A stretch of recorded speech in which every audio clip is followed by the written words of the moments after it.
Bonjour à tous, on se retrouve aujourd'hui pour une recette de gratin de chou-fleur. Alors je commence tout de suite avec ma béchamel et je vais simplement faire fondre mon beurre à 600 watts à peu près, on va dire une minute au micro-ondes. Et en amont, j'avais fait cuire mon chou-fleur à la vapeur. Donc j'ai même, bon vous allez le voir, j'ai même cuit des carottes à la vapeur pour le repas du lendemain en même temps. Alors à la maison, on ne gaspille pas, mon chien adore les troncs de chou-fleur.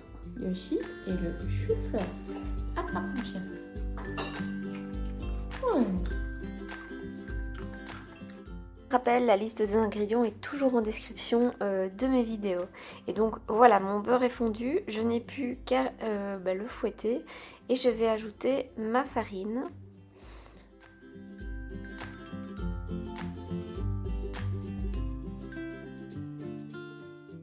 Si mes vidéos vous plaisent, n'hésitez pas à laisser un pouce sur les vidéos, voire même un commentaire.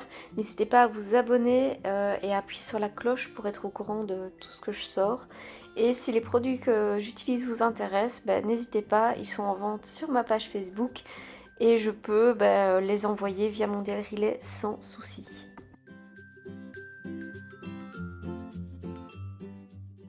J'ajoute ensuite le lait et le but c'est de fouetter énergétiquement afin d'obtenir un mélange homogène, hein, on évite les grumeaux. Et on va passer ce mélange en fait 2 minutes au micro-ondes. Normalement c'est 700 watts, bon moi mon micro-ondes c'est 600 ou 800, donc j'ai préféré pas faire trop chaud, j'ai fait 2 minutes à 600 watts et on va remélanger ensuite. Donc c'est parti pour le micro-ondes. Et voilà, donc quand ça revient, on mélange. Et là, vous allez voir si la consistance vous plaît. Moi, je trouvais que là, c'était vraiment nickel. Si vous voulez plus épais, vous remettez 2 minutes au micro-ondes, vous remélangez. Et après, vous pouvez y aller par 30 secondes jusqu'à obtenir la consistance qu'il vous faut.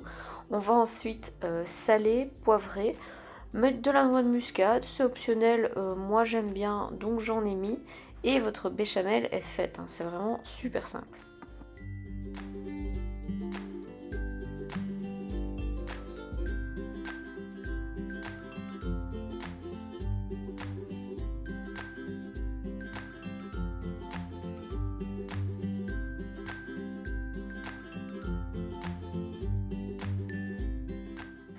Alors maintenant que ma béchamel est faite, je sors ma petite cocotte. Voilà, c'est une petite cocotte, je dirais, pour une personne.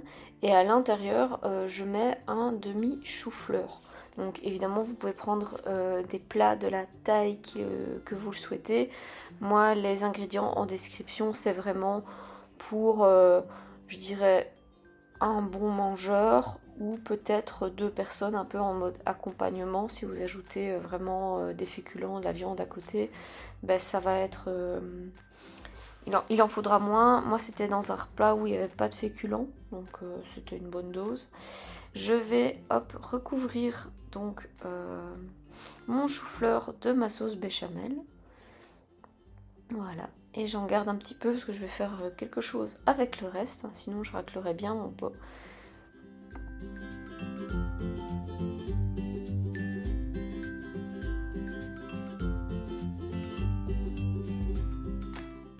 Alors maintenant, je vais râper de l'emmental, voilà, et simplement l'ajouter sur le dessus, voilà, de mon futur gratin de chou-fleur, hein, parce qu'il n'y a que ça de vrai, du bon fromage râpé maison. Et évidemment ça peut aller au four, hein, ce genre de choses, mais je me suis dit je vais essayer à l'air fryer. Voilà, ça va utiliser beaucoup moins d'énergie. Et donc voilà, l'air fryer Tupperware, je l'ai depuis quelques mois et franchement je trouve ça vraiment très pratique. On choisit simplement la température, le temps, et donc vous voyez ici que je vais choisir 200 degrés et je vais mettre 10 minutes de cuisson. Et j'ai vérifié petit à petit ce que ça donnait.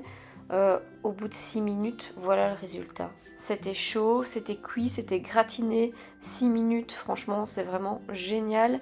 Et c'était un vrai régal.